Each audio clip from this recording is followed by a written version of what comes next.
can meet their expertise and actually get themselves involved, get themselves busy, not to be lazy and find themselves doing something. Lagos Hub in this month bring you specialists in both field, the entrepreneurship field and also the cryptocurrency space, where we're about getting information, we're about getting resources, we're about deriving methods and ways of how to go by our entrepreneurship businesses and our entrepreneurship activities, as well as the cryptocurrency as well. So I would urge us all to stay tuned and focused as we digest the topic. We have our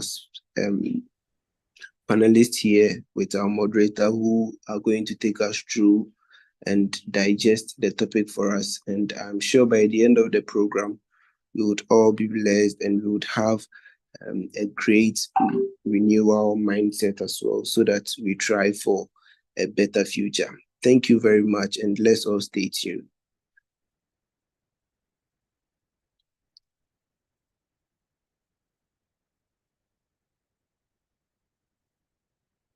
Hello, BCU, kindly take over.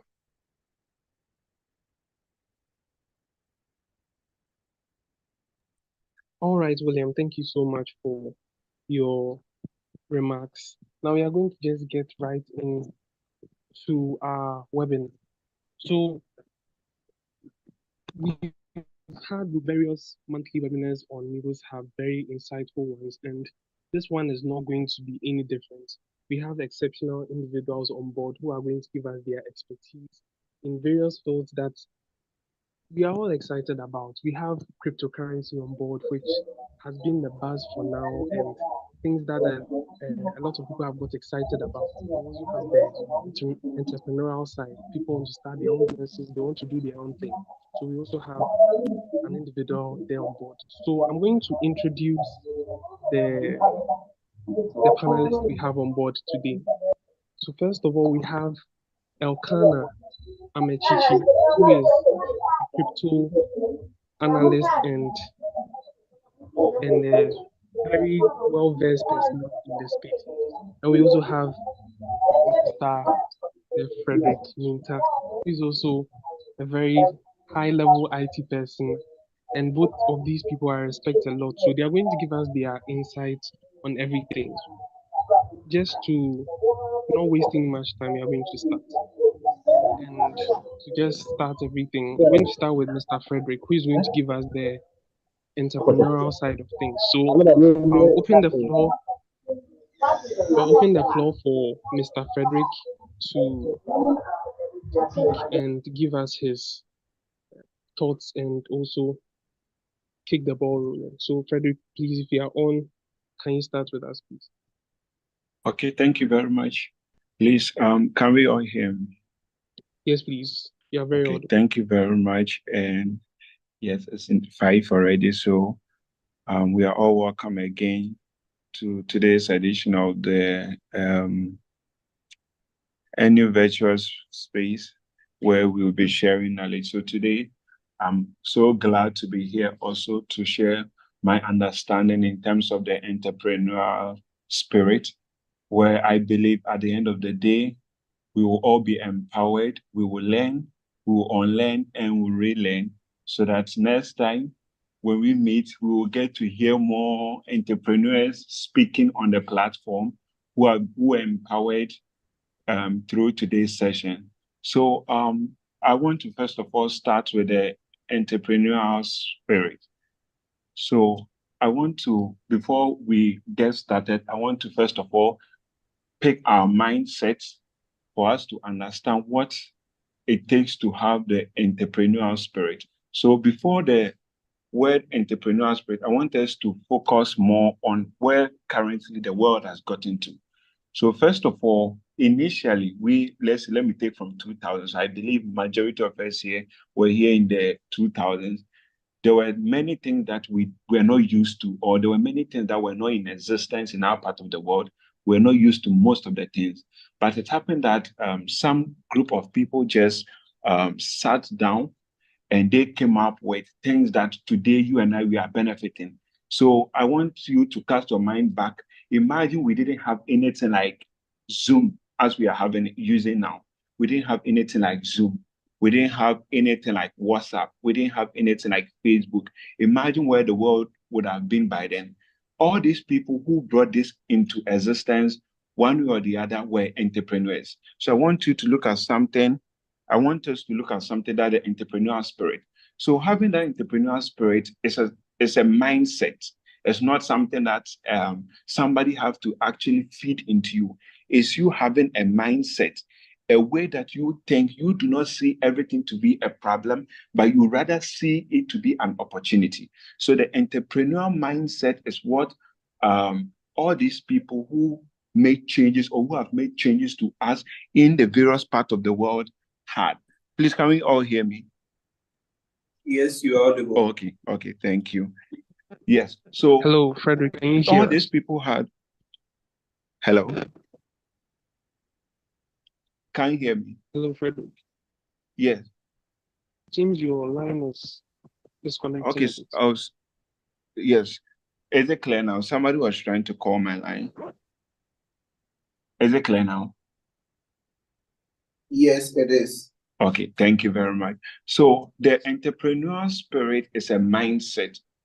It's not something that you get to be gifted or maybe somebody have to push it into you, but it's a mindset, a way that you think and act.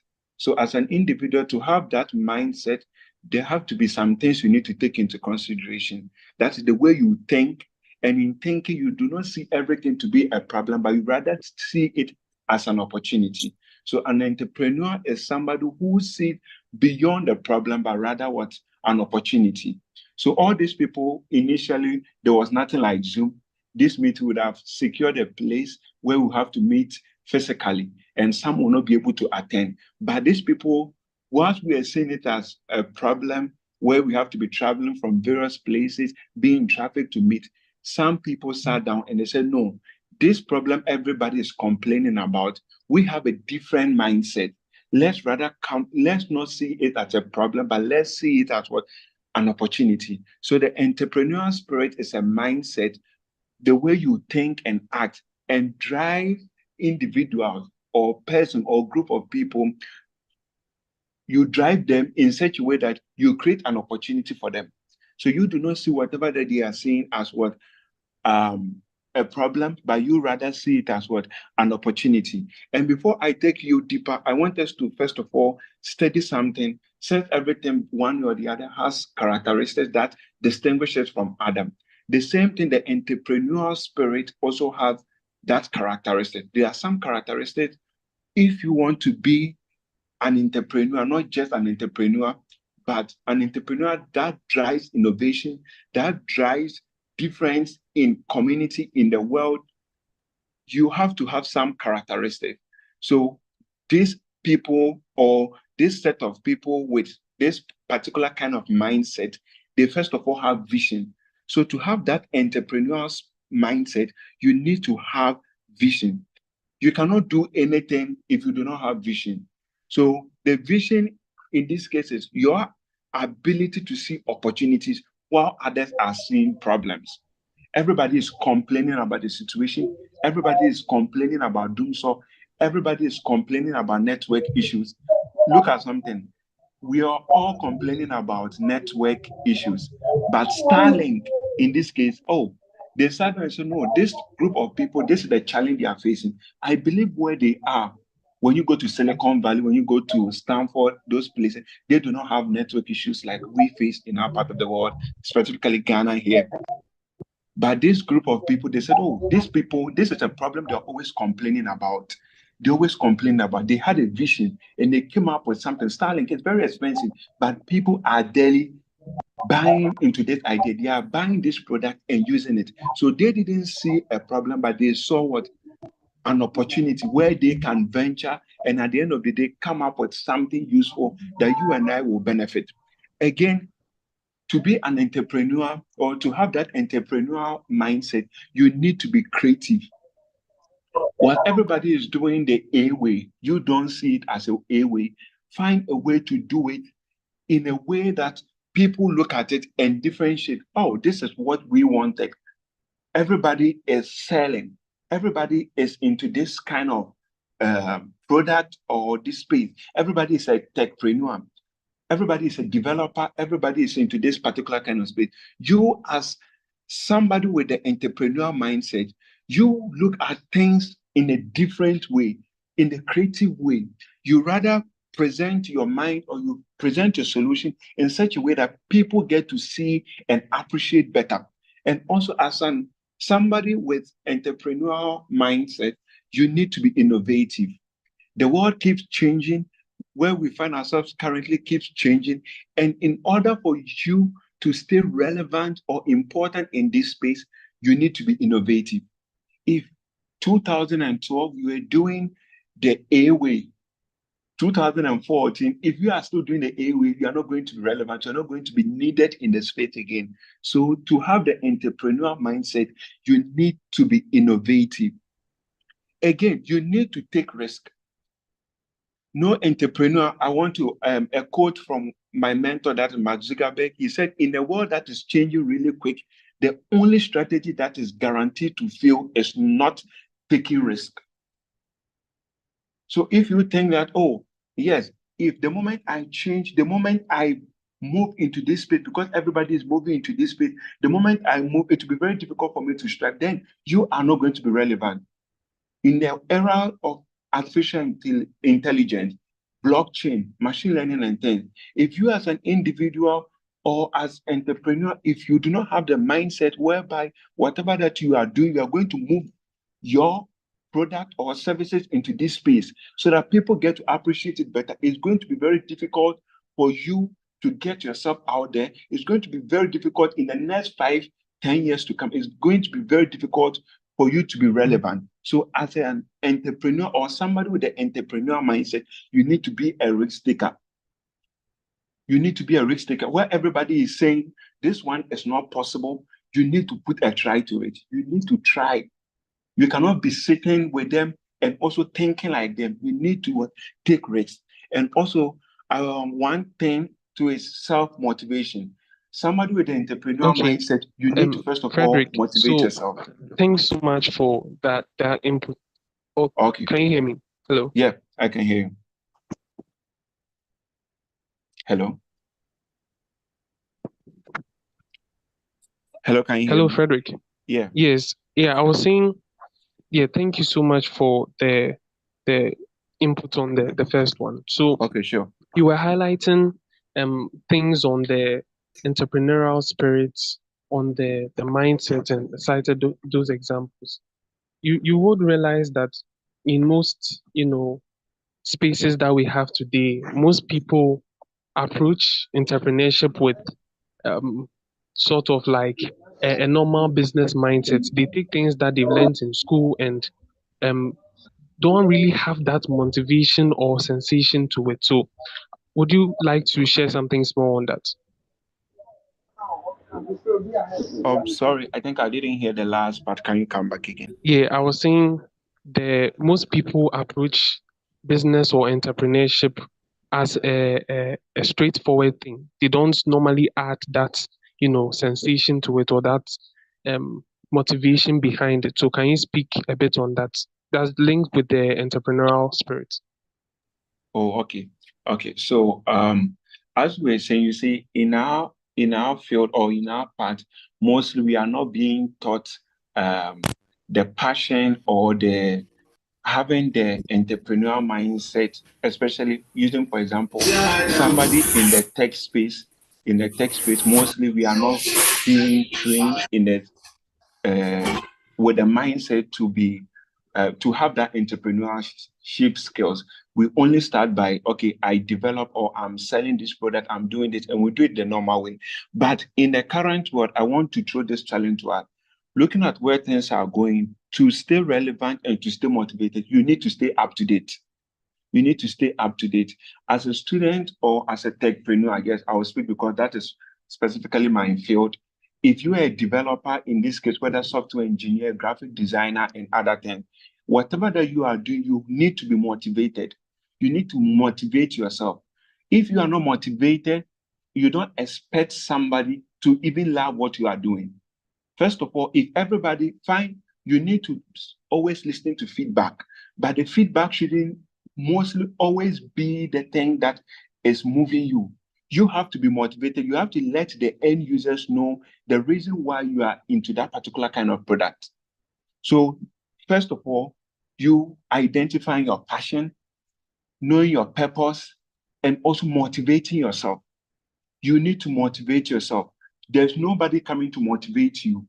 You are telling me you have this idea, you have this product, you have these services. You first of all need to what? Motivate yourself. Let the end user or the people trying to buy into your idea understand that you are passionate about what you are doing, you love what you are doing, and you are ready to change the world through your understanding.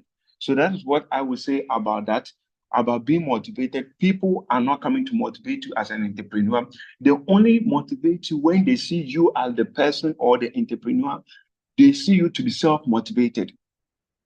They see you giving a product that you love to actually come up with and use it to change the world. And they come on to also motivate you. Yeah, that's what I'll add on. All right. That was a very nice submission there. Now I'd like to ask this question also that what ventures have the potential to revolutionize industries? To be more specific, like what um things can we go into that can like make a big name in certain spaces? What businesses can we go into that would actually revolutionize a particular space or industry? What do you think? Oh, okay. So currently they are most of our industry, or in the fourth revolutionary industry we find ourselves now, in the healthcare, in the agri industry, in the education, every aspect of our lives is now changing. It's now changing due to artificial intelligence, Internet of Things, robotics. All these technologies are changing the world. So first of all, to be able to have this, you first of all have to identify the loopholes in the systems. In this case, let's look at agriculture.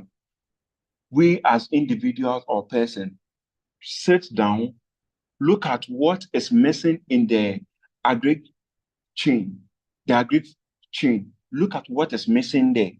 Look at how you can improve it. Look at how you can. In Ghana here specifically, we have the saying that I'm actually a farmer also, but in this case, agri-tech farmer. So most of the time, our product, people tend to ask us that our farmers are not educated. They cannot use smartphones and other things. These are some of the challenges that people are throwing to us.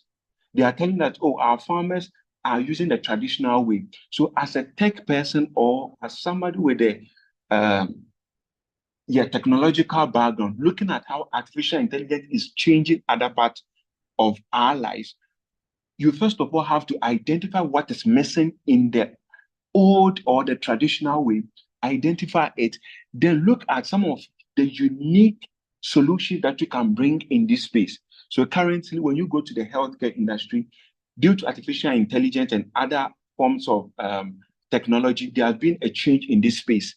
The same thing for the educational system. Currently, it's very difficult.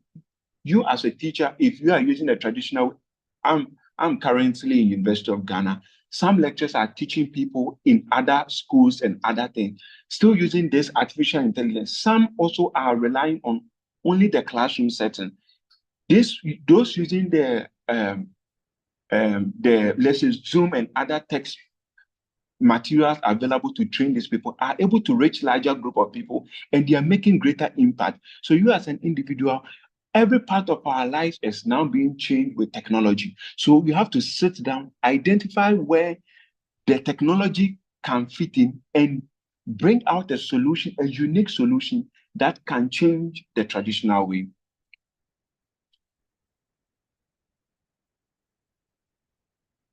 Yes. Nana. All right, sure. Yes, thank you so much, Frederick, for that. So the thing is we are supposed to look for where the problems are. If I Exactly. got you right. Yes. So when we find where problems are, that's where we can tap into those industries and also try and do something about that. Thank you. Exactly. So the next question also on, on this panel here, we want to know what's the secret sauce to success as an entrepreneur. Like, what's the thing that will make us successful and let us stand out among other entrepreneurs? Can you highlight on that?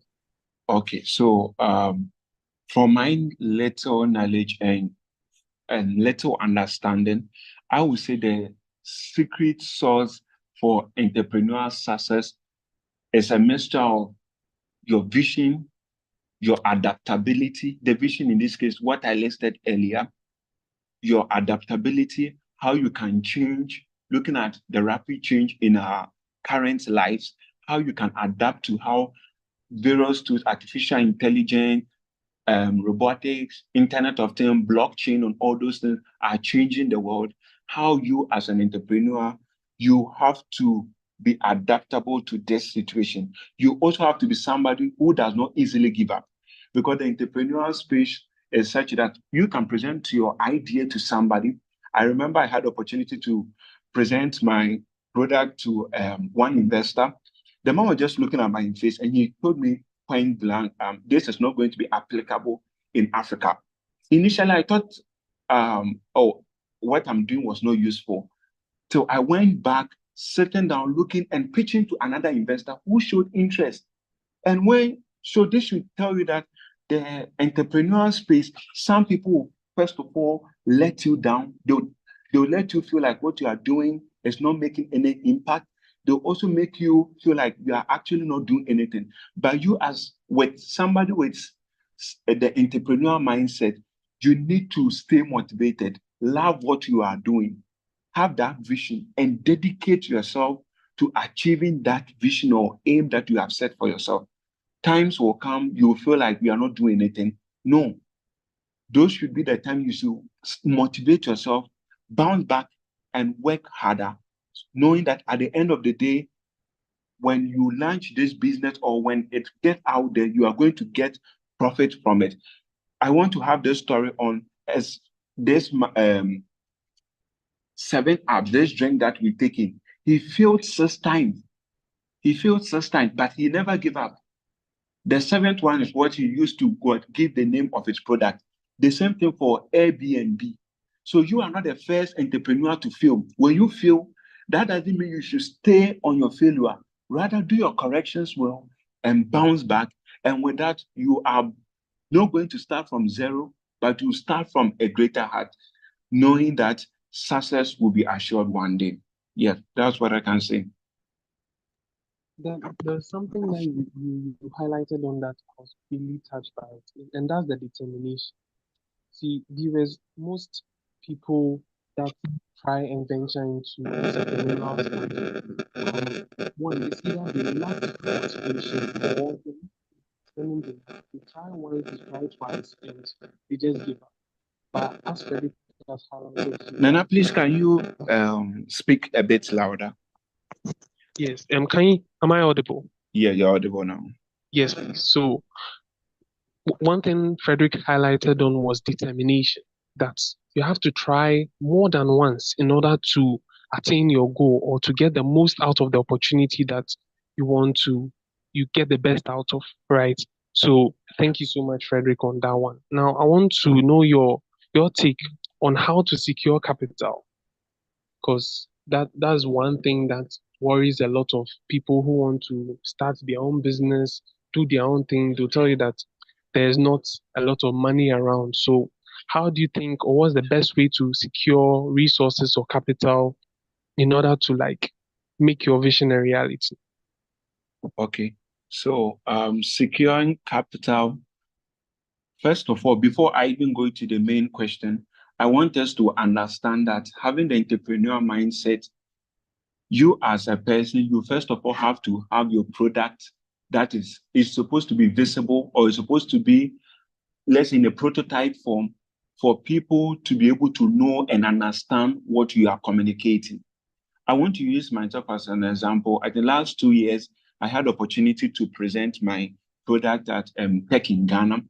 One man came, and when I was presenting my product to him, he made me understand as what is the state of my product. And I told my man the prototype state. He asked me again, at any of my product being on the market, they were saying, no, I'm not seeking for investors. He just told me that I'm not being serious. He told me the first thing that I have to look into is I have to first of all invest myself. Reason being, I have to use my own personal fund to support my product or whatever that I want to take out there. Support it, at least have 2 or 3 of it in the market. Then from there, so first of all, you have to use your personal funds or just your personal fund to support your idea or your product that you want to work on. Secondly, you have to seek for investors. And I want to highlight on this. Currently, the rate of investment or getting investors has become a bit difficult, especially in Ghana here. Unlike Nigeria and other parts of the world where they have panels, you go and pitch your ideas to them. Some give you money to invest in it and other things. But in Ghana here, this investment and other things comes in the form of hackathons. You attending hackathons or competitions where you are expected to present your product or pitch your ideas. So first of all, you have to use your own personal funding to support yourself. Secondly, seek for these opportunities. When you see programs coming where they are looking for people to come and present their product or things, don't build your product and sit in a room expecting that somebody will come and invest in it. The investor doesn't go outside looking for people like that just to invest his money in. He is looking for people who are determined and who strive. They themselves move out there trying to make the change. And when they see that spirit or that mindset in you, they will then invest their money in you. And also try going out seeking for partnership. Look for some companies that are trying to achieve whatever that you have already achieved. Go to them, speak your mind to them, write proposals and other things, and visit them. Let them understand you have achieved what they want to achieve. You have the product they are looking at achieving in 10 years. Present to them. Some might bounce you, but at the end of the day, there will be one who will show interest in it. And that is where the investment will come. Because you will not be in your room and the investor will just come and present you $10,000, $1 million for you to fund your product or your services. All right. That's a very, very nice take. I like the example where you gave the man told you that you were not serious just because you had just failed or he saw that you failed to invest in yourself first, which is a very poignant point, very important point that most of us, when we try and start up any venture or anything, we feel that someone is supposed to give us that leverage, that money first, because before we'll be able to, start anything on our own. But you have just like let us know here that we have to put that much effort in ourselves, both physically, with knowledge, with the money. Those little monies that will get invest in ourselves when the investors see our potential, see our determination, then they will be willing to put in the rest. Thank you so much, Frederick. And I hope all of you on here are listening because this is a very interesting and very important take here. So I also like to know, Frederick, that what are the pros and cons of being an entrepreneur? That you see, most of the times we watch the TV, we are on social media seeing entrepreneurs showing their fancy businesses, but we want to know the pros and cons, what no one tells us about, what goes on behind the scenes. Can you let us know a bit? Okay. So I'll first of all want to touch on the con. Yes, so because that is one key thing most of the time, especially in Ghana here, the successful entrepreneurs do not let we the youth or the young guys know. First of all, the entrepreneurship ladder is one of the loneliness. If you are seeking or if you are looking to climb up there as a successful entrepreneur, put it at the back of your mind, you are going to be lonely. Some people will just pull you down. Some people will discourage you. Sometimes your own friends will let you think or believe that you are doing it too much. They'll let, oh, you went this investor. So far, 10 investors have told you they are not interested in it. They will not invest in you. So why are you still with this idea? Why are you still working so hard to achieve this? Bear in mind, the mindset you are having is not the same thing they are having. They will always discourage you. That is one thing. And another thing also when it comes to the fund also is there are times that you are going to fail. It's not always smooth. There are times you are actually going to fail. And whenever you fail, this is one thing I want you to understand. I want you to understand somebody like Elon Musk, looking at his SpaceX, there are a number of times he has tried just to launch. He failed, but he never gave up. He still went on to what? Do it. He still went on to achieve the goal. So the more people are discouraging you, the more people are telling you it's not possible, don't give up there. Those are some of the cons you're actually going to meet. Your friends will actually be against you. Investors will even be against you. People who started with you at a point will tell you, let's stop because this idea is not going to actually fetch us the success that we are determining. I want to touch on the important aspect also, or the broad aspect also. Having an entrepreneurial mindset makes you a problem solver. When everybody is seeing a problem, you see a solution. When everybody is seeing a challenge, you see an opportunity. It also helps you to network better. Whenever you go for programs, no matter how big or small your venture is, you see yourself as, I'm also an entrepreneur. When they are talking, you are able to contribute. You feel confident of yourself. And also at the point, you also feel that, yes, I am actually changing and impacting the world. So these are some of the challenges and the positive outcomes you are going to encounter. And at the end, the pro aspect is you are going to, when it gets out there or when it becomes successful, you are actually going to make it big. Yeah. All right. Are you done with your submission? Yeah. All right. So that was very, very nice. And one thing that I also loved is that he hit on the cons first. Most of the times people don't like to hear the hard side of things, and most of the times to we tend to neglect that these things comes with hardship, comes with struggling, and the things that we don't see on the television or on social media, they happen. And also thank you for highlighting on the pros. Another question too, I would like to know how being an entrepreneur can transform your life. What benefits can we get from being an entrepreneur? Frederick. Okay. So I think that one takes most of the point from the pro that I said. Yeah, so it makes you a leader, it makes you a risk taker, it makes you somebody who is a problem solver. Yes, and it also makes you financial independent. When it get out there, you actually become successful. And I believe Elon Musk and all those things, their 10th generation is never going to lack. They will still benefit from the generational wealth that they have created. So that is some of the benefits that is going to come to you as an entrepreneur. Oh, okay. Okay. That's so good. Now, that with that being said, just continuing with that, I want to know if some people are born entrepreneurs or we can as individuals develop those skills that we need to become one. So is it that like it's just for some people or anyone can just venture into it? Okay, so with my understanding and little research I have done on entrepreneurship, nobody is born an entrepreneur. Nobody is born an entrepreneur. We grow into one. That is when you become conscious of what you want to achieve, or when you become conscious of the problem you have identified and the solution that you tend to give to the people. So entrepreneurs are not born.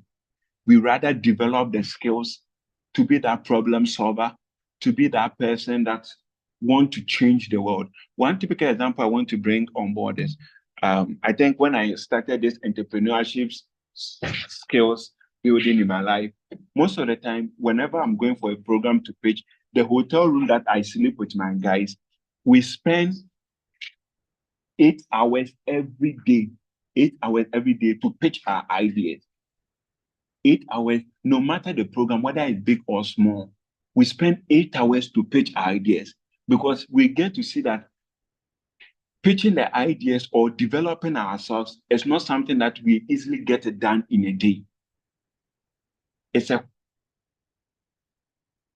exercise we get to do every now and then. It's something that you need to build up. It's something that you need to develop so that next time when you get on the stage, even the successful Elon Musk and all those, when they go out there to even pitch or present whatever thing that they are doing, they still practice before they go. That's the truth.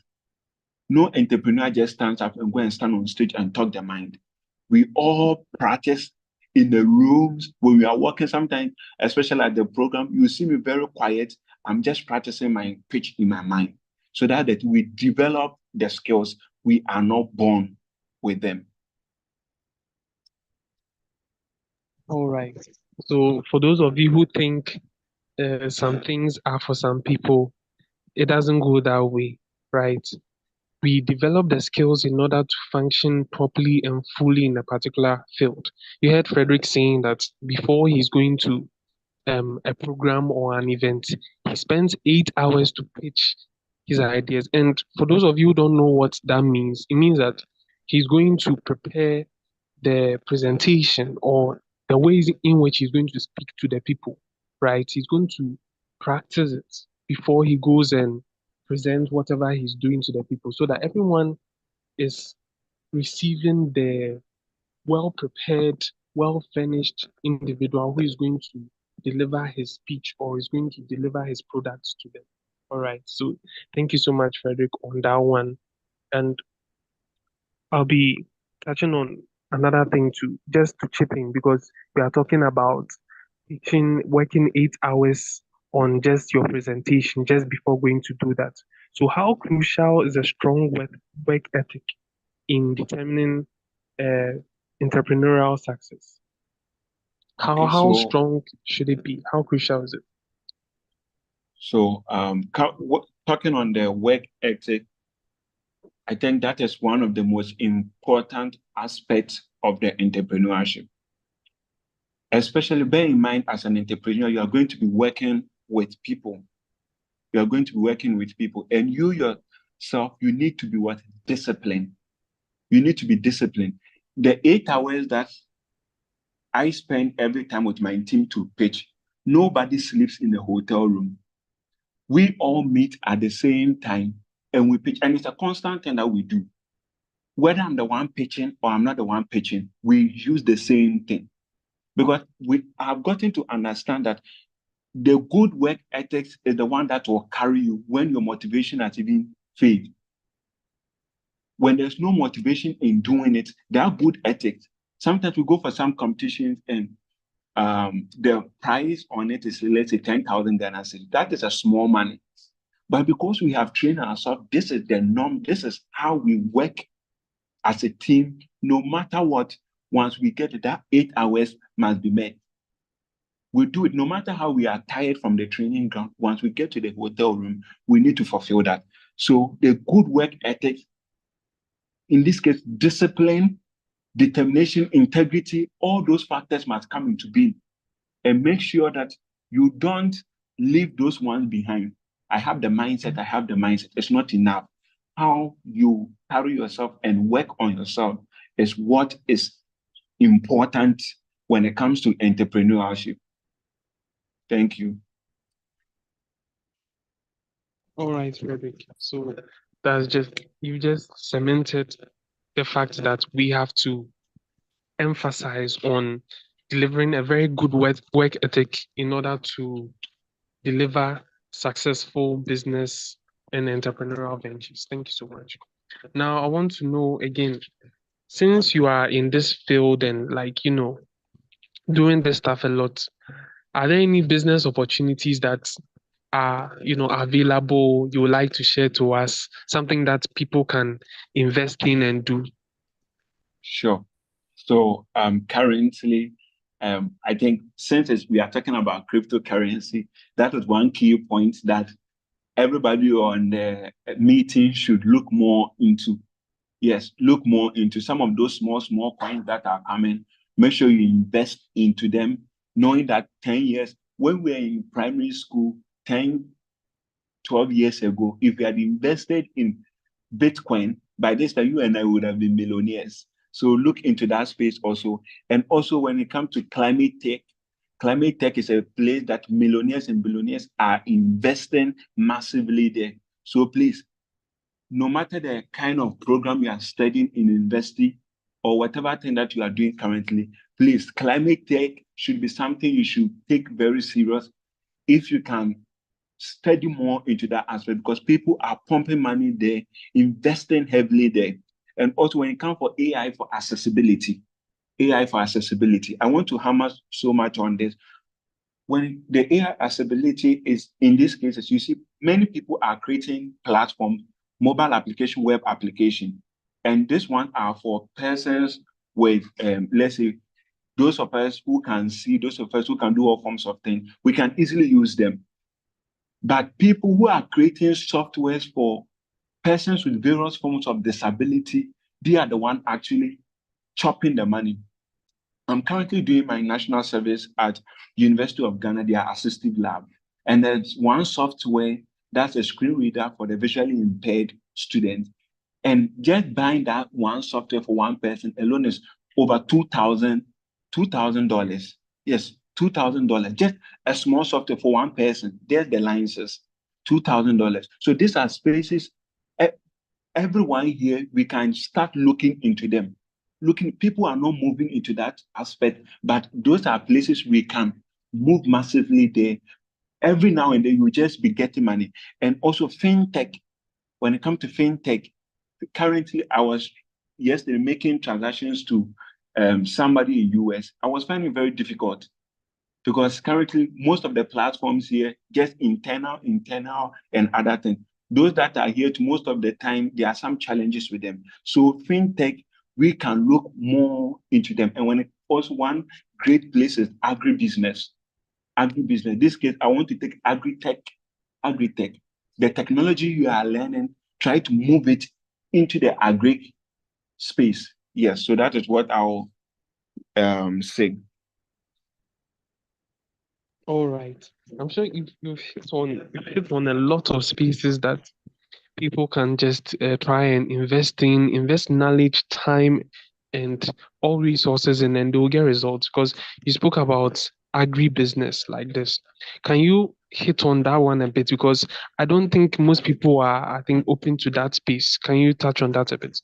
Oh, okay. So when we're talking about the agri business, you know the agri value chain is huge. It's not only the farmer. Most of the time we take it wrongly that when we hear agri, we are only talking about the farmers. There are people who come there, in this case, some who do the delivery, some who do the refining, some the processing and all those things. All these people are part of the value chain. You get it? So in this case, we are now looking for people with the tech background, the technology background. How is AI going to change the traditional way we do things in the agricultural value chain? How is Internet of Things going to change things? How is robotics going to change things? So the agri value chain is how they produce, first of all, starting from seedlings, how we even get the seed, how they grow, how we get to harvest them, to the market also, how people get to buy them. These are places that we are looking for technology to speed up production so that we can produce more to meet the demand of the people. Yeah, thank you. Am I audible? Oh, I think he's gone. Okay, so yes, as I was saying, so the agribusiness is a huge space that you just have to look at it. If the farmers, for example, my company like this Farmlinko, what we do is we are seeing that there are not enough market space for the farmers in the various remote areas. So what we do is we provide digital market space specifically for rice farmers, digital market space where they can get their produce on, and people can just come onto the platform, buy, and the delivery is done for them. Again, we also have the aspect where we help these farmers to be able to monitor their farm and other things. You get it? We have all this thing providing for them. So we are taking part of the value chain and we are tackling where the farmers can get their produce to the consumers. Yes, thank you. Is he back? I think I'm spending Yes, time. yes, That's why. Okay. I'm back. So thank you so much for that input. The agri business stuff, and you also spoke about Famlinko. Yeah. Famlinko, that was also very very interesting. So now everybody knows that when they talk about agric, it's not only about the farmers and all that they are doing, but it goes beyond that. It goes beyond that. So if you are also interested, you can venture into that. He spoke about cryptocurrency, which we'll be touching on in a few minutes on with the Okana and also some other businesses as well. Now, the last thing I would like to ask Frederick to talk about is the mind mindset shifts that an entrepreneur has to have. So I'm an individual, someone is already earning, I want to venture into entrepreneurship. What mindset shifts do I have to change? Like, or do I have to get before I'm able to start on this journey that I want to go on to? Okay. So I have three mindsets. First, I look at every failure as a feedback. Failure as a feedback, which teaches me lessons on what I did initially and how I can correct it. So having the mindset, first of all, see failure as a feedback. Don't see it as a don't see it as a situation letting you limit yourself, but rather see it as a feedback. Also, see every challenge as a stepping stone. See every challenge as a stepping stone. Another thing also, be confident. That's the thing, be confident. Don't wait to feel that we are ready to start, but start now. No matter how small it is, you don't need um, Jumia, you don't need AliExpress before you can start. You can start with the WhatsApp business that you are having. You can start with Instagram business. You can start with TikTok. You can start with Snapchat. Majority of the businesses now making it, they are making use of these tools that you and I will have, but we don't see the benefit. TikTok is a place that if you are thinking of starting a business, you can actually start there without having to build a mansion. Just get a page dedicated for your business. Every day, share it on your status. Let your viewers know that you are an entrepreneur. Whatever thing that you are into, let them know so that at the end of the day, when people are looking for those who are into that particular space or that field, they can recommend you. So don't do and hide in your closet. Sometimes we pretend that, oh, when I share so much on my status, my friends will be saying that, Anna, I'm me and it too much, I'm doing it too much. No. As an entrepreneur, I've already made you understand that people will always be against you. But don't see it as something that should let you stop, but rather see it as a way forward, as a feedback to better yourself. Let your status be a platform where you sell your product to your consumers. Thank you. Thank you so much, Frederick. Thank you so much. We appreciate your knowledge that you've poured on, and your expertise also can be felt through the things you are saying. Thank you. Now, I would like to call on the audience. If you have any question for Frederick, you can bring it upon now. Everything that he has said so far, so that we can shift on to the cryptocurrency. If you have any question on entrepreneurship, the mindset, the ventures, anything he talked about, just unmute, then you can ask your question. Anyone on board who wants to ask Frederick a question?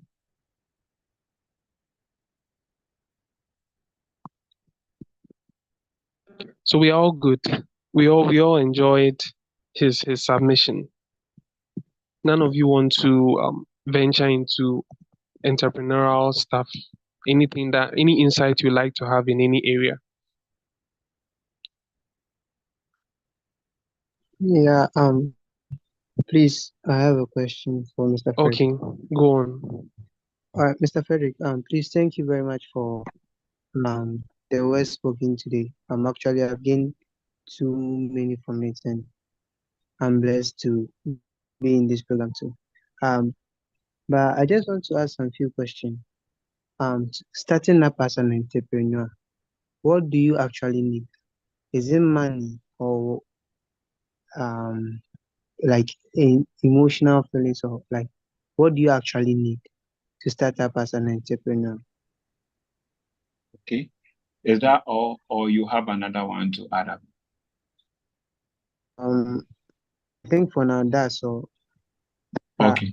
Just So you don't need money from your initial stage. That what you need first is the idea. What you need first is the idea. If I give you $10,000 right now and I ask you to venture into something without the idea, you just waste the money. But if you have the idea and you don't even have the money now, you can start something. We get it. So it is the idea that is needed. Identify the problem you want to solve. See the need for it. Why do you think there is a need for that? And venture them. Do enough research, work on yourself. And once the idea is solid, money will just follow you. That's what I would say. okay. Oh, Thank you, Mr. Frederick. But there's a problem with me. I've realized for a lot of time now. I have a lot of ideas that I think if I execute, it will help me to start my entrepreneurship life. But I don't know whether it is fear or what. Something always hold me back. Okay, I don't know if you can help me with that. I'll be okay, very grateful. so because of time, I will just drop my contact details in the chat room so that you will your get in details, touch yeah. with me. So I think Frederick's details will be dropped together with the next speaker too, so that when you need to get access to him, you can do so, if that's All right. okay. Thank you very much. Hello. Yeah. Mr. Pempe. Yeah. I think I'm okay here.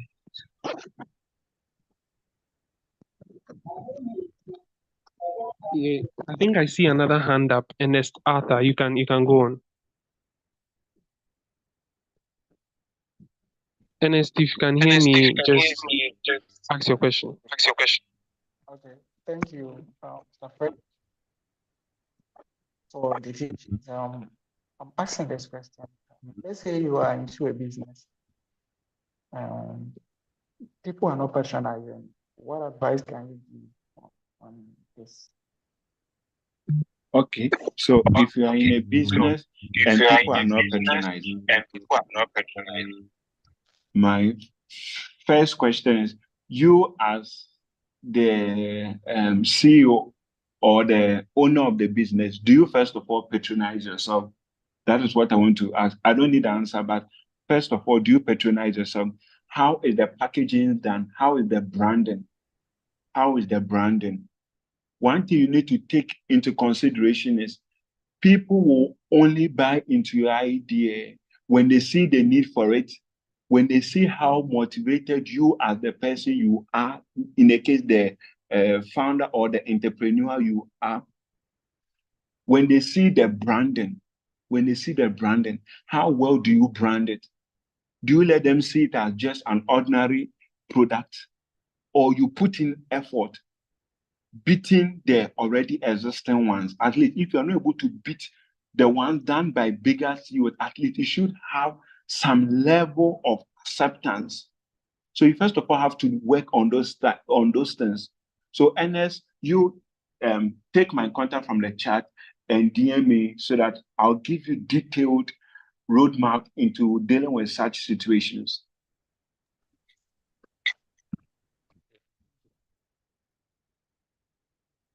Okay. So I think Ernest has your question answered. Are you good? Okay. So I think we have another question from Williams. Williams, can you unmute and ask your question? All right, thank you very much.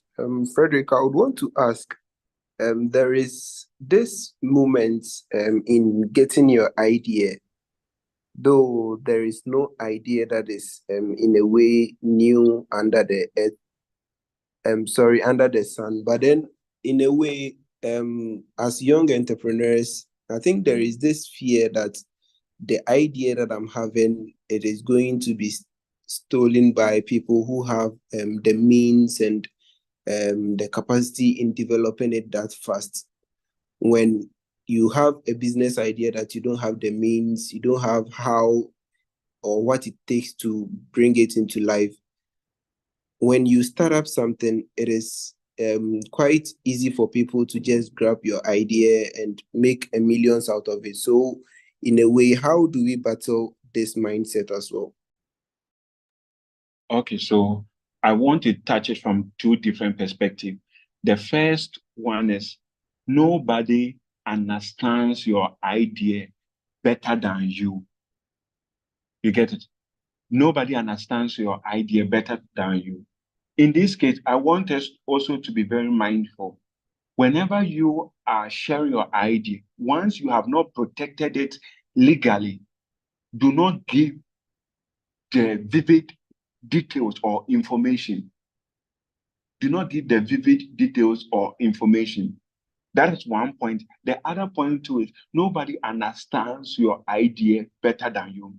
Though there are multiple things, I want to start from, let's say, how Facebook was just a platform that they wanted to start by connecting people on campus. I believe more platforms what still come up. There have been more platforms, but how many of them were able to strive? You get it? There are always going to be similar things coming like yours, but how you understand yours is going to be the unique factor. Always there will be an element. I believe if I ask you to tell me something that you have learned today, all of us here are going to share different things. You get it? Some not even shared here, but with your own understanding, you come up with something. So that should tell us that what? That should tell us that what? We need to know that our ideas are always unique to us. You get it? But first of all, make sure that you don't always share detailed information, giving them how it's going to be built, how it's going to be designed, and all those things to the third party. You can give some part, but not all the information. And nobody can steal your idea since it's in your head. Thank you. All right.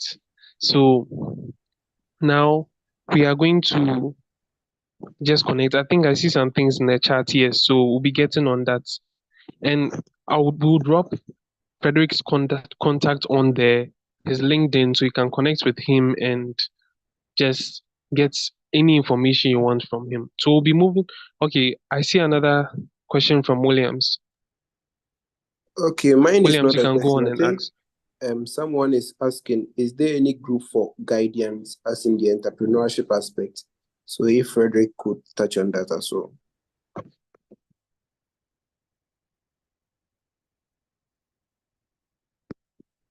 Sorry, please come again. I think I missed the question. Okay, Yeah, I'm me saying within the chat box, someone is asking that is there any group for guidance, as in for young entrepreneurs? So if you can touch on that one as well. Yes, please. So they are currently, I think, yes, this platform is also building young entrepreneurs and others. So I think you can connect with the coordinators. You can connect with the coordinators here. They mostly organize this webinars to empower us. And there are also some services they run, which helps we young entrepreneurs to build up and to learn more. And there are also things we can also read online, but more especially, I recommend this platform to you. So you can get in touch with the coordinators here. So please, you can just link up with her and get in touch with her.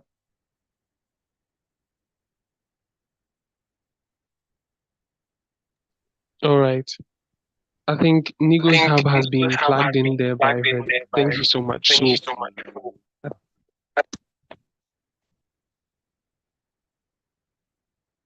hello.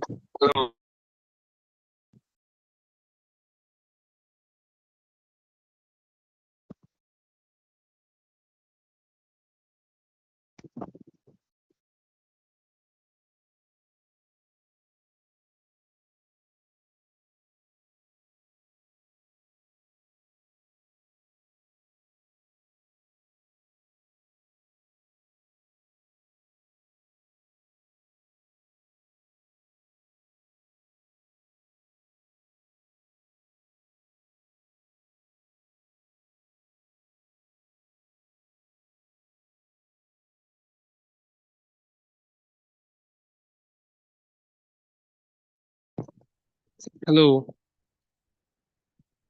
Hello, can you hear me? Yes, Yeah, we so I can hear think, you. all right, yeah. So based on Frederico, I think Newton's submission, as is popularly called, he plugged in Nigo's Hub here. So for those of you Hello, who Miss you. I can wanted, hear you. Miss you. Hello, I can hear you. yes, yes, okay. So um, the Frederick plugged in Nigo's here, so we can just be active on the platform, and the webinars that we've been posting every time, you can just tap into that and link onto our entrepreneurial mindset. Now we are moving on to our next speaker. I'm sure most of you also came on here also aside the entrepreneurship, also for the cryptocurrency. You've heard the buzz going on about Bitcoin and all those cryptocurrency coins things going on that is going up is going up. Well, we have someone on who is going to explain things to us. So without wasting much time, we are bringing on Elkanah Amechichi to come and elaborate on that for us. So Elkanah, please, if you are on, unmute and just uh, let's kickstart everything. Oh, okay. Thank you so much for the opportunity, first of all. I really learned a lot from Mr. Frederick. Yeah. So fast forward. This you, how should we do this? Should I just start?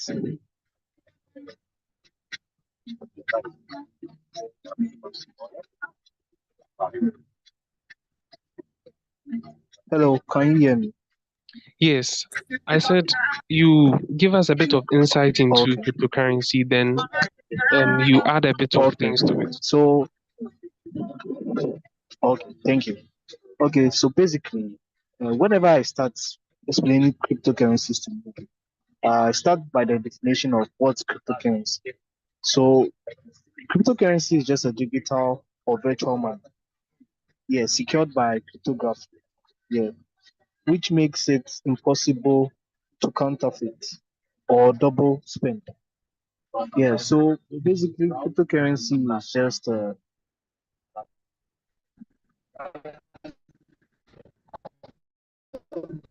virtual money.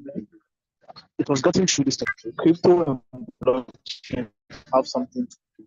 Yeah. So this technology gave birth to the virtual money that we have, which is blockchain. Yeah. That was how come we're able to have cryptocurrency. So from there, and then let me just touch on the history of cryptocurrency.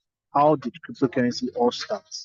So in the year 2009, in order for us to understand where we are coming from, where we are heading, I think the history will play a crucial role for newbies understanding where we came from and where we are heading towards. So Bitcoin was the first ever created cryptocurrency. Uh, Back in 2009, there was an unknown or anonymous person called Satoshi Nakamoto. And then what he did was he published I think a 15 paper file, a 15-page file online stating that a peer-to-peer electronic cash system. And this electronic cash system has nothing to do with the banks. So it's kind of like a software running on its own. There are no intermediaries. Aside that, there are no servers involved. So I'll touch on that again. So that was how the cryptocurrency was born, especially Bitcoin. From there, we started experiencing other cryptocurrencies coming after Bitcoin successfully uh, launched, and then a lot of people started adopting Bitcoin. Although it faced a little problem, kind of like people adopting it, because a lot of people thought it was a scam. A lot of people thought it was a scam. They're like, no, this is not winning. This hasn't come to stay. It's going to vanish within time. But uh, we have been proven wrong until now. Bitcoin is standing strong, being adopted by institutions all over the world. We're talking of institutions like BlackRock, uh, financial institutions, banks, JP Morgan, and so on. Yeah. So fast forward, we moved on from Bitcoin to altcoins. The reason for altcoins being created were the other functionalities that they came with. So with Bitcoin, it was somehow, let me use this word, let me borrow this word. It was kind of static. It was just for money. Yeah. So just the Bitcoin that will be able to transfer, and then there were no other things. Not that. I would explain why I said there are no other things. Yeah. Hello, can you hear me? Yes, you are audible. Can hear you. Okay. Okay. So uh, Bitcoin lacked some drawbacks here. There were some drawbacks of Bitcoin. First of it was transactions. Transactions from Bitcoin were very expensive. Moreover, to people, other innovative stuff came within the ecosystem. I'm talking of the crypto ecosystem. Yeah. So the reason the reason why altcoins came were other functionalities aside what Bitcoin had. Yeah. So some of the altcoins are beyond you should know about. Uh, that came after Bitcoin, where that of Ethereum. But before Ethereum, there was Monora. I think there was Litecoin, and so on. Yeah, there were lots. Some have are not alive today. They are dead. Yeah, the projects are dead. Yes, let's take it that way. And some are still standing strong. For example, Ethereum. Ethereum is standing strong to now. Yeah, because of the other functionalities it has aside Bitcoin. Because with Ethereum now it supports decentralized finance. So uh, other currencies could come onto the blockchain. There the other things that Ethereum had, which is NFTs. So people could mint uh, images or any format of picture on the blockchain, and it has real value. Okay, so Elkanah, I would like Yeah. to know that you've let us know about Bitcoin, a bit of the history and everything. How do we get into Bitcoin? How can we get into Okay. Bitcoin? Okay. So this was very hectic back in the days. I'm talking about. I like using these types of things. Like I like going back in time so that people will understand where we are coming from and where we are heading. So back then, the only way you could get into Bitcoin was either by mining it or by buying it from someone. You get it? So those were the only two ways. So we have miners. Miners are kind of the not as in the physical world, mining minerals. This time around, they are mining data. So they avail their laptop or their PC in order to secure the Bitcoin network, expand the Bitcoin network. So for that thing that they are doing, they get rewarded with Bitcoin. And the second way is by buying it. Back then, the only way you could buy Bitcoin from someone was someone you physically meeting the person, giving money to the person, and the person sending you the Bitcoin. There were a lot of scams during that era where people show up maybe at the mall and all other stuffs, and then they point gun at them, and then they forcefully ask them to transfer the Bitcoin without paying them. So the point I'm trying to make is centralized exchanges. Centralized exchanges are a way for you to enter into Bitcoin. If you want $1 of Bitcoin, you want $10 of Bitcoin, you want to buy Bitcoin. Centralized exchanges. An example of centralized exchange would be Binance, KuCoin, Coinbase, and the rest. They are kind of central. You already know central. Yeah. It, it's owned by entities or individuals, meaning everything is regulated by these individuals or entities. And that's the only way you can lay your hands on Bitcoin now as I speak to you. Hello, BCU. Yes. Yeah, so thank you so much for that input. Now I'd like to know that asking about trading and cryptocurrency. Okay. So can you touch a bit on that? Trading and cryptocurrency. Come again, trading and Cryptocurrency. hello. Can you just like Come again. how are they linked? Trading and Cryptocurrency okay. and crypto, yes. Okay. Trading and cryptocurrency. Is that what you said? Hello, Yes, BCU. that's what I said. Yes. Can you hear me? Okay. Okay. I can hear you. I can hear you. All right, then go on, please. Okay. So trading. There are two ways of trading. One is proactive buying and selling, which is what the forex traders or those who trade futures do. Whilst there is the normal trading, as in the way we buy and sell, the normal one. So in those two types of trading that I explained just now, they all apply in the crypto industry. When it comes to proactive buying and selling, that is futures. That is where the likes of those who analyze charts, they look at news and all those things. That is where they find themselves in. So you analyze your charts, you make sure everything is okay before you take your trade, hoping that either the price would go up or down, which is long or short.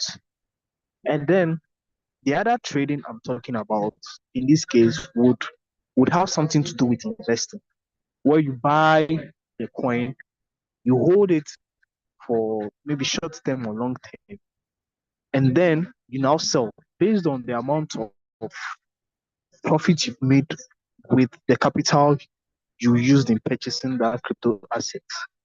For example, when Bitcoin was $1, maybe you bought Bitcoin. Some people bought Bitcoin at $1, and then they held Bitcoin to now. I think their $1, they've made a profit of I think $80,000. Let's take it that way. So if they are there, they can sell. Some people also sold very early at $10, $11, and so on. So those are the two trading. That's how I see it. I picture, and I think that's how it is. Yeah, peace you. All right. So thank you for that. Now my next question is what's the difference between again crypto trading and stuff and investing? What can you tell us the difference? How do we invest in crypto? Is it a good investment opportunity? Okay. Yes. First of all, let me answer the question. Investing in cryptocurrency is the best. And why am I saying so? There are diverse or much opportunity in investing in cryptocurrency. A lot of opportunities. Yeah, I will explain. I'll come and explain. So, the difference between trading and investing. As I said earlier on, trading is proactive buying and selling. Investing requires you holding the assets. You would have to hold the assets. So it boils back to you trading, as in there's the second type of trading I'm talking about, which is when you have Bitcoin now and you sell your Bitcoin, you've traded your Bitcoin. You get what I'm trying to say? Yes, yes. That's also So, very good input. okay. So, investing to me, I am an investor. I choose investing over trading. It depends on you. If you need quick money, you go for trading. If and you need long term or maybe short term, maybe some few months, investing is also the way to go. Because when it comes to investing, the risk is very minimal. It's not too high as compared to trading. Yeah. All right, all right. So thank you for that. And just for everyone listening, there are two types, as he said. There's the proactive trading, that's if you want your quick money or everyday money. Then we have the long-term investing, which has to do with you buying the coins and holding over a long period of time. Thank you so much, Alkan. Now I want to know that you see there are some myths and things that people have around trading in crypto. So I'll ask you some of those ones, then you debunk them for me. Okay. So um is cryptocurrency just for young people or people of any age? Can anyone just invest? I would like to know. Yeah. So cryptocurrency is for any age. Why am I saying so? The only thing you have to do as a person is you need to be inclined when it comes to dealing with like navigating through the internet. Once you're able to do that, and then you know how to use your smartphone, which everyone knows how to do, or your laptop, there are no drawbacks. I think there are no hindrances for you accessing or involving yourself in cryptocurrency. Yeah, this you. All right, thank you. Yeah. So the next one is cryptocurrency a form of gambling, like betting, right? Are we Yeah. betting, or is there real value to be gained from just engaging in it? Of course, there's real value to be gained from it. Okay, I like this question very much because uh, uh, there are certain key things we would have to touch in order to explain this. It becomes gambling when you don't know what you are doing. For example, when I started my journey in the crypto industry, I gambled a little. That's how I was able to make it, which is I didn't know what I was doing. I just heard Bitcoin has risen. I didn't understand the technology. I just bought Bitcoin. That was gambling. I didn't understand the thing. To me, that's how I see gambling. But it doesn't become gambling when you understand the thing. You understand the factors behind why Bitcoin will rise up, why Bitcoin will fall down. What are the things that what is the reason for you investing in Bitcoin? One, okay, for profit making. Two, um, you want to understand the technology and have a feel of it, how it works, and all those types of things. So these are the two things I would touch on. In Okay, all, crypto is not all gambling. right. Yeah, crypto is never gambling. Okay, okay. So, like for those of you out there who have been warned against investing into crypto, that's just for you. It's not gambling. It's only gambling when you don't know what you are doing. And I think that's a very important point there because it applies in everything. If Yeah. you come to class or you go to write an exam and you don't study, you are gambling on your opportunities or your chances of passing, Mhm. right? So Wow. that's also how it also goes on there. So Elkana, I would like to know again. We are investing in crypto, or we are interested in investing in crypto. Is this something that will be there for the long term, or there's something that will just fade away? Of course, it's going to be there for the long term. And again, I like talking with facts. I don't want to just talk out of thin, just yeah. So these are the things I look at. One, looking at the price of Bitcoin now should communicate something to most of the newbies who are coming into this industry or who want to be involved in this industry. Why has Bitcoin risen so much to that price? One, because of institutions. I earlier mentioned that institutions are getting involved. For example, I'm just coming from a blockchain meetup, which is Lisk. And then number of things I heard from there, from how institutions are slowly taking opportunity in this industry. We are talking of BlackRock. Maybe you don't know BlackRock. BlackRock is the largest financial manager, assets manager, yeah, in the whole entire world. They have shares in almost every company, almost all the companies in the Nasdaq. Yeah. Aside that, other companies are getting involved. We are talking of banks. They know the potential of this technology. So I don't see crypto to be a harm. First of all, to our traditional currencies. It's rather to improve our traditional currencies. So those are some of the things I look at. So definitely, crypto is going to stay, or this technology is going to stay. Yeah. All right. Thank you for that. And just for you guys to know, it is something here for the long term.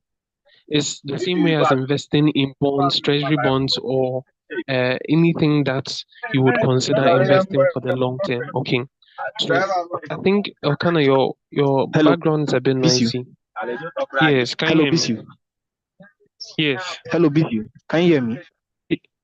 Yes, I can hear you. Okay. I Okay. want to touch on one or two things. Why All right, go on. it's going to stay for the long term. You earlier mentioned of bonds and treasury bills. All those things are going to find themselves in the blockchain space. But currently, there is a narrative that has come, which is RWA, reward assets.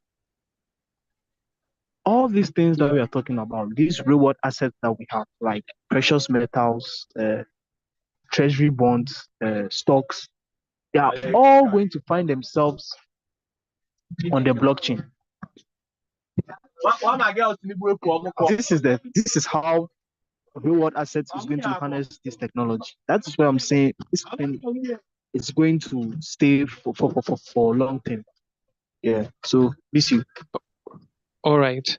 So that was very good input there. So now we have cleared all doubts that is not a scam. First of all, it is going to be there for the long term. Now, is it a way of generating substantial income? That means, can it be an income generating tool like everyday income, or we should just reserve it for investment opportunities? Yeah, Okana, you can go on if you heard me. Hello, Bisu. Yes. Hello, So, Bisu. is it? Yes, can you hear me? Hello, Bisu. Hello, Okana, can you hear me? Hello, Bisu. Yes, I can hear you. Yeah. Okay. Okay. Could you come again, please? Yes, I said we've now cleared all doubts about it being a Yeah, I can hear scam you. or it being there for the long I said, term. could you repeat So the I'd like to question again? know. Yes, I'm repeating the question. Is your network stable? Are you at a good place? Oh, no, I'm moving. Sorry, but you continue. You can hear you. All right. All right. So I would like to know, right? Is it a good income generating tool or is something just for investing? It's a good income generating tool. And why so? Why do you say that? Because in crypto, it's just like the traditional finance. You could hold a crypto asset and then loan it, which is in crypto staking.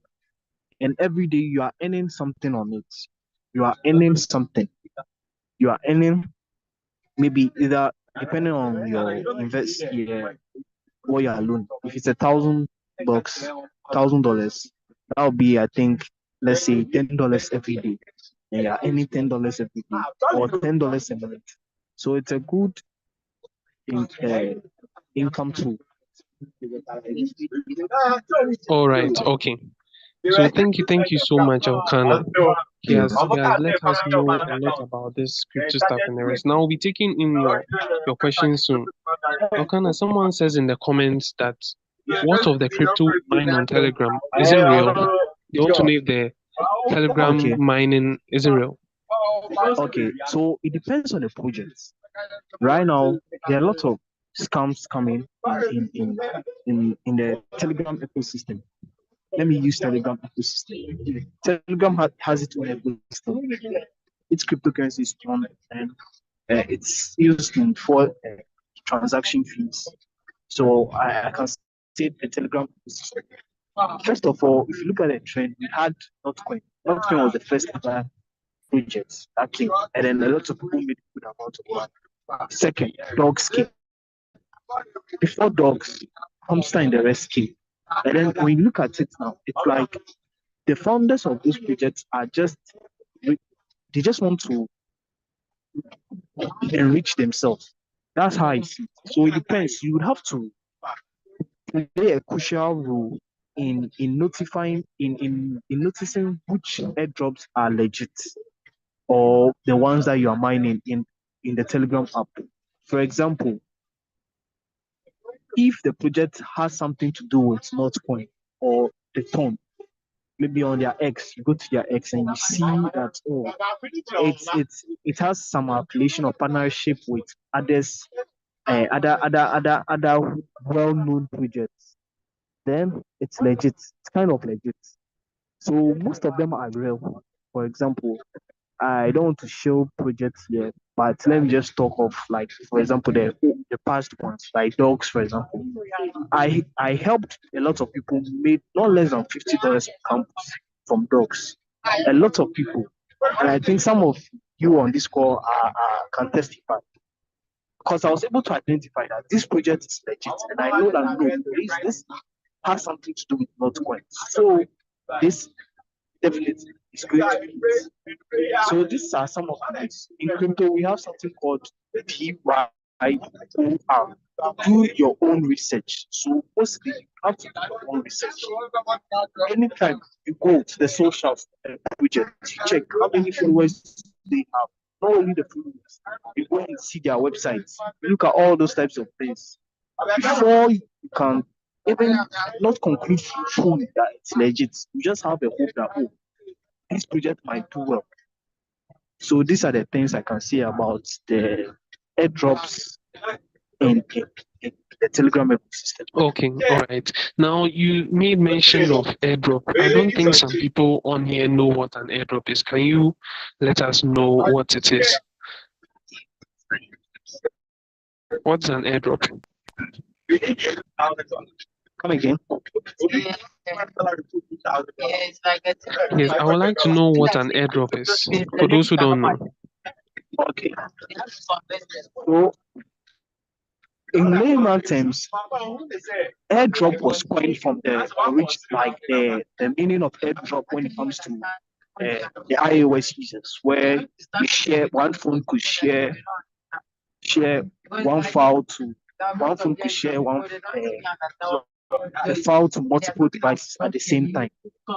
So this is how airdrops are. Airdrops basically are ways of projects rewarding users for them partaking in the project.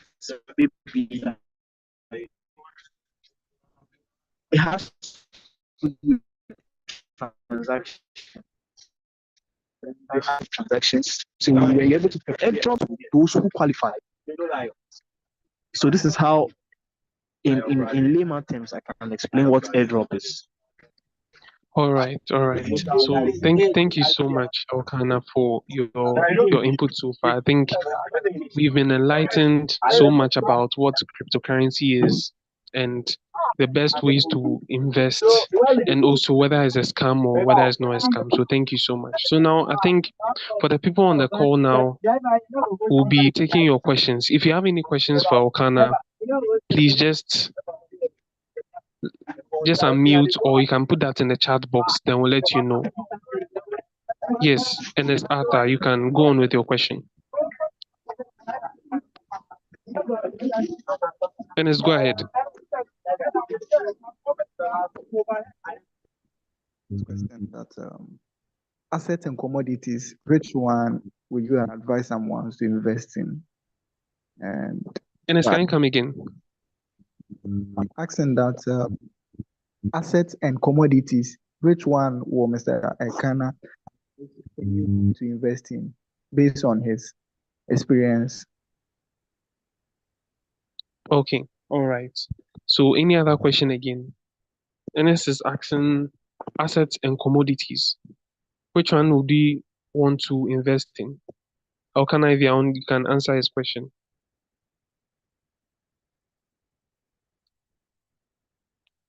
Hello, Elkana.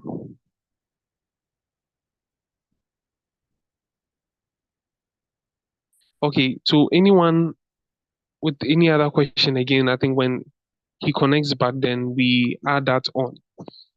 Any other question again? Yes, Williams. All right. Thank you very much. So I would also want to ask, I know nothing about cryptocurrency. So if you want to start cryptocurrency, are you supposed to get a foreign account, or you are supposed to have a particular account details to be able to start, or just the normal traditional account can actually start?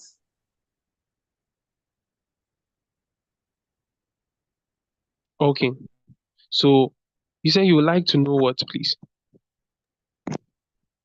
If you want to start cryptocurrency, I know nothing about it, but based on the insights that I've gotten today, if one wants to start the cryptocurrency, are you supposed to get, let's say, a foreign account? And I don't know how it is also in connection with these Visa cards and stuff. Do they have any relation, or just the normal traditional bank accounts, or like transactions accounts we use here can help you start? All right, so I think Elkana, you're on. You can answer the question, please. Hello, Elkana. Hello. I I think don't know why he's it's not. yeah. So I think we'll take the questions down when he gets back on. So anyone else to add up on the question? We've got assets and commodities as a question, and also William says as a newbie, do we need a Visa card or anything to sign up or join in? Anyone else with a question?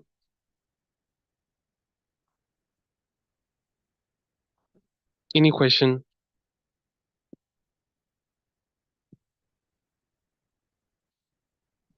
All right, all right. So basically, I think I myself have a little experience with the crypto. I will not say I'm an expert, but with William's question, I would say you don't really need a Visa card or anything like that. Some platforms like Binance, right? You can just link it with your mobile money number, then you can pay with Momo, receive payment also in Momo. So that's how that one works. Okay. So Williams, if you are good with that, that's what I know, and I'm sure Elkana will confirm because he also let me know about a lot of those things. So anyone else? I think the question Ernest Arthur asked about assets and bonds, assets and commodities. Well, in those ones, to my knowledge, right? To my knowledge, and as Wakana says, you do your own research, but to my knowledge, assets and commodities fall mainly under the person. Okay, I think Okana is on. Hello, Okana. Yes. Yeah. So, did you hear the questions? I heard some of the questions. It said commodities and assets. Yes. Yeah, Yes. I said commodities and assets. So Yeah. So he's asking. Yeah, he wanted to know what's the best avenue to ask. He's called Ernest Arthur. Okay. Did you get that? Yeah. So he wanted to ask Ernest Arthur. He wanted to ask the best one to go into, assets or commodities. Okay, to me, assets, because of what I do with. When it comes to assets, no any other type of assets, but cryptocurrencies. One thing that cryptocurrencies offer to this current generation or the youth is you don't have any drawback. The only drawback would be yourself. Any hindrance, sorry. There's no hindrance. The hindrance would be yourself. Because everything has been designed such in a way that you can come into this industry. Formally, if you wanted to deal with stocks, you would have to. I have experienced every financial market. She would also tell you. She is my boss too. Yeah. So we've experienced every financial market. To me, the easiest would be crypto, because with my Momo, I can enter into crypto. When I wanted to enter into stocks, they kept on tossing me here and there. They said you need a passport, you need a statement of, you need a receipt that shows that you receive payments all the time and all those types of things. And I want to make money. So, in all, I think investing in cryptocurrencies or crypto assets is the best. That's the one I'll go for. All right. Thank you so much, Okana. Any other question again for Okana? Any other question? Anyone on board? Yeah, Ernest, you have a question. Go on.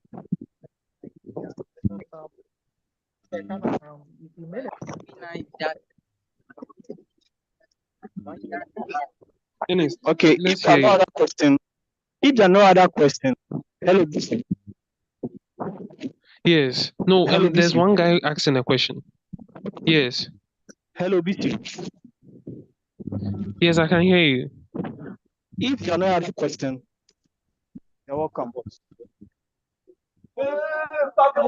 Okay. No worries.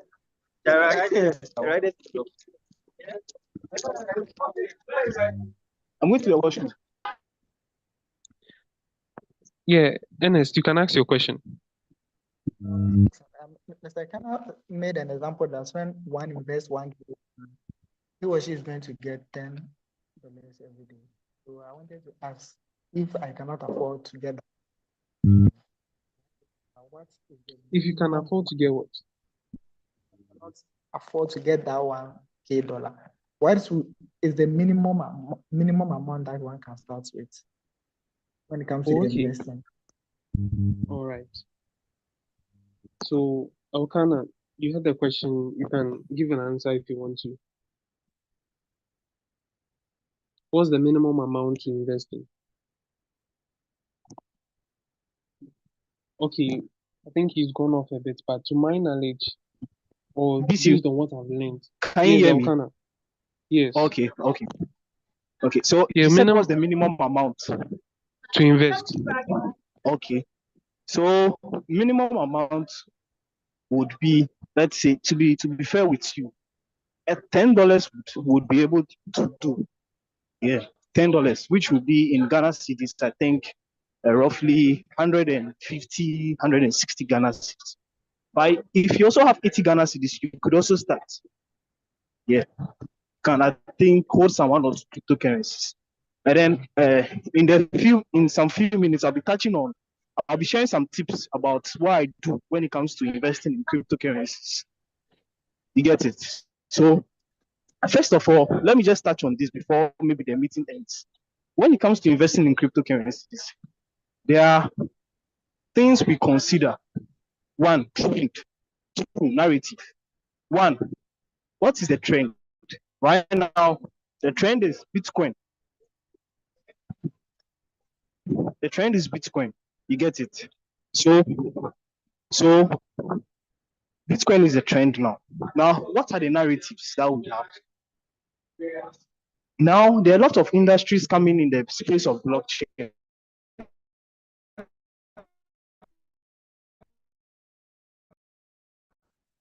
Examples of narratives that we have, which is artificial intellectual network, very decentralized.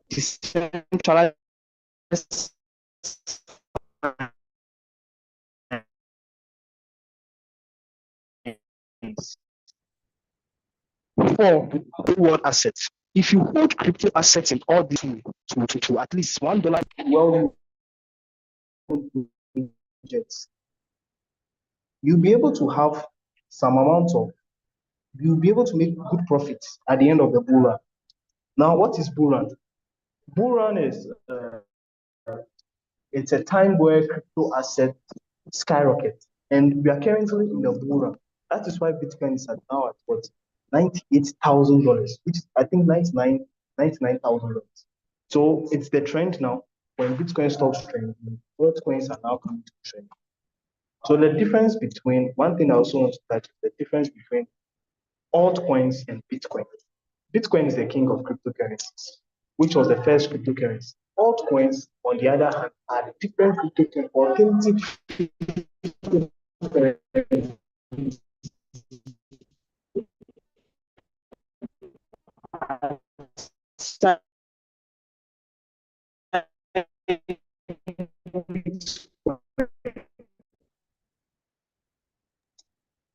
Okay. Get Yeah, your line is breaking up.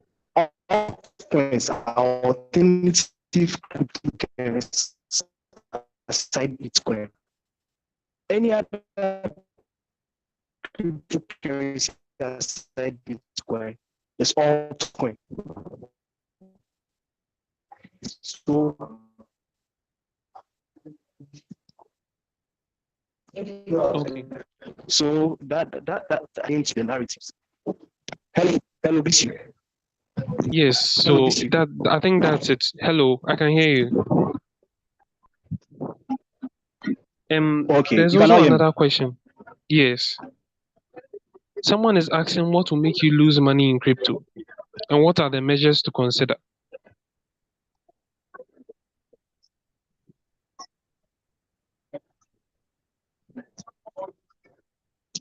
Yeah, please could you come again? Yeah, I said someone was asking how can you lose money in crypto and what are the measures to consider? How can you lose money in crypto? And what are the measures to consider? Okay, so the only way you can lose money in crypto, one of the ways you can lose money in crypto is one, not doing your research very well, or not having someone to do your research for you. Although the person can do research for you, but you would also have to do your research. For example, you should have a mentor, and you need a little guidance from that mentor. Now, what are the other ways of you losing money aside not doing your research? It's not managing your risk. If you don't manage your risks, it's likely that you can lose your funds. For example, you want quick way of making money. You went for futures trade. You weren't able to manage your risks very well. And then all of a sudden, some of the trades you took made some losses, and then at the end, you got liquidated. That's one thing. But when it comes to investment in cryptocurrency, it takes a longer time before you can lose your entire money. You get it? So investment, on the other hand, is a bit, it's less risky. And it depends on the asset you invest in. For example, if you go and trade meme coins, you say you want meme coins, which is you holding the crypto assets. That one, within time, you can lose your money. By investing in other altcoins, which their market caps are a little bit high, it takes time. I don't think you would ever lose your money because I've never lost money investing in cryptocurrencies before. Yeah. All right. Thank you so much, Alkana. So I think we are short for time, so would like to end everything here. I'd like to thank Mr. Frederick Minta and also Elkana Amechichi very much for being on our webinar on here today. So for all of you here that joined too, we appreciate you. And in order to for our closing prayer, we would like to end here. But before we do that, our closing remarks by we would like to take our closing remarks by Miss Bridget Kunedu. If she's on here, can she please give us the closing remarks? Oh, okay, I think Bridget is not on here. So Williams, if Williams is on here, can he give us the closing remarks? All right.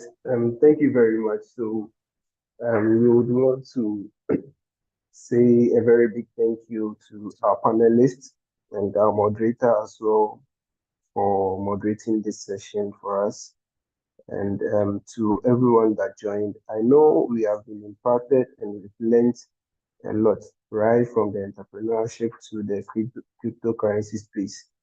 And we hope that it would be a tool that we would use to actually climb the ladders in whatever we are doing.